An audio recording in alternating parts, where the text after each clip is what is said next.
Hello, humans, and welcome to another episode of Gen X Gamer. Nintendo, give the people what they want. Wake up. Mod Retro is doing your job for you. That's right. The Analog 3D is doing your job for you. And what do I mean, guys? Look, Nintendo has walked away from creating other hardware other than the Switch series. And there is one big reason why. If you remember the last other console they released, what was it, the Super Nintendo Mini? That's the last thing they gave us.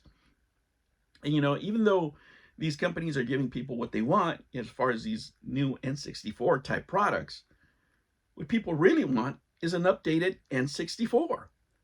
And it just blows your mind, right? You think, why isn't this company making it?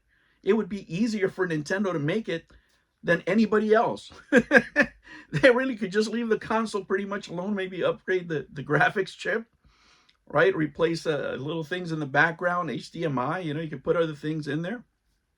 And they're really missing the boat.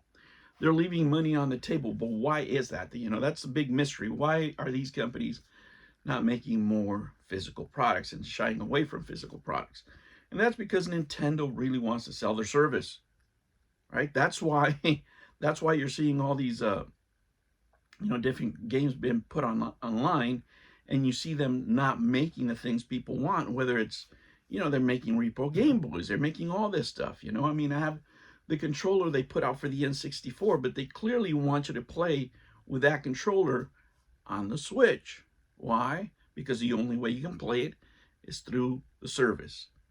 And this is really a symptom of this new corporate leadership that they've brought into the company.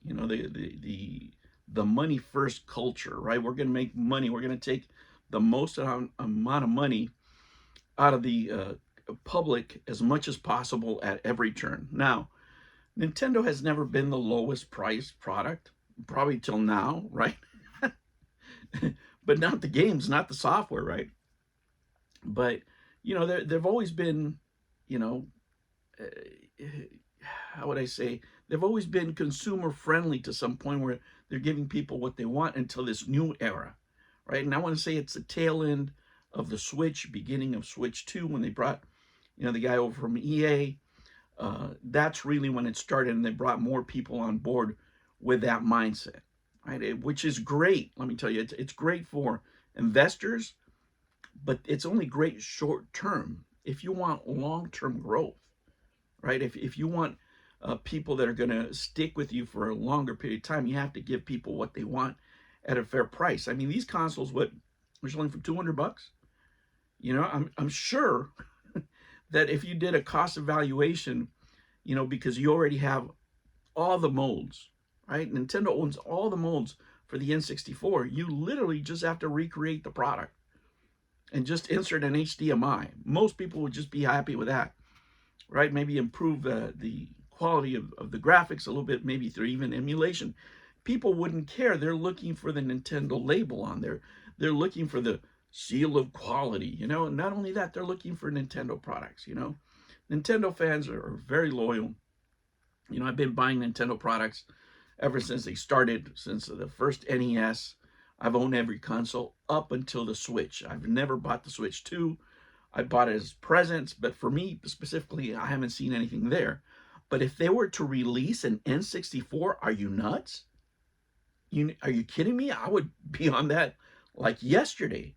I'm debating whether or not to get these machines because, at some point you're just like, am I really a fan of Nintendo? I'm just a fan of the cartridges. I'd rather have a Nintendo product, to tell you the truth, right? Not anything against these companies that make good products, right? But you see what's going on. Probably one of the funniest things for me to see is with the Analog 3D, watching all the YouTubers giving all kinds of hate. It's late. It's never coming out. This and that and the other. They're pissed, and then all of a sudden it comes out. Oh, it's wonderful. Everything's forgiven, right? You see them do that flip. But it's because people have nostalgia for these games. But you would open a whole new market. I mean, you could have, if you make the development of these games friendly enough to where people that make games for the Switch could make games for your new N64 console, it would sell like gangbusters, guys, because cartridges now can hold so much more information that they did in the past. Remember, the problem of the N64 was they couldn't really compete with the CD-ROMs, right? Because of limitation in storage. You no longer have that problem. I'm telling you, people would be paying $80 a game for these new release games just to pop in that cart. Why? Because we're degenerates like that. I mean, the retro game community is just built like that. But, you know, in addition, of course, you could also use your old cards. So they're leaving money on the table. And they have all these other companies, you know, making these hardware iterations for them, basically doing their job for them. At this point, they could probably buy one, buy the mod retro you know, re-engineer it, right, and just put something out there. Why they don't do it? It's a corporate myopia, you know, because it is more profitable just to sell software. It is more profitable just to sell you a subscription. But it's short term, guys. It's short term. The goodwill that you would get from, you know, Gen X gamers like me, from people in the market who want to see something different, from people in the market who are just tired of the same old joysticks, the same configuration, the same way of just playing. Going back to some of the older play, those games have some charms. Let me tell you, my favorite FIFA game of all time was it the FIFA N64 version. I mean, for me, that was it. I remember the commercial. It was awesome. We all have nostalgia for it. Some people like, you know, the wrestling games. You could produce can you imagine reproducing a wrestling game from that era with today's graphics, improving it? You couldn't keep that thing in stock. Are you nuts? You know, you can put it with today's wrestlers. You can do all-stars. You know, imagine if you released WrestleFest as an S64 cartridge with better graphics. People would be just blowing down the doors, right? A remake of, you know, Ocarina of Time or something like that. We just go over and above anything that customers would ever wish for.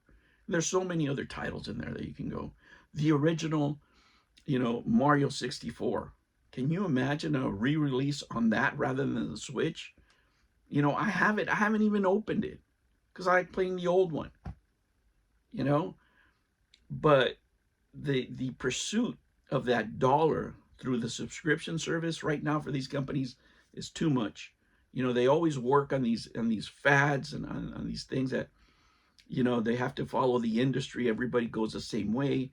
And right now we're in a money first phase of gaming. And that's, you know, unfortunately, really sad. You know, the indie scene, independent scene, the PC scene, you know, the repro scene are the only places really where they're really catering to the customer. And I think it's kind of sad that Nintendo has lost that. I really wish they would wake up and start making things that the fans really want again, rather than focusing just on a service that they can sell you for a lifetime. All right, humans, those are my thoughts. I hope you're having a great holiday weekend. If you like this kind of content, make sure you like and subscribe, and support if you can. Join the channel, 99 cents. I'll catch you on the next one. Take care.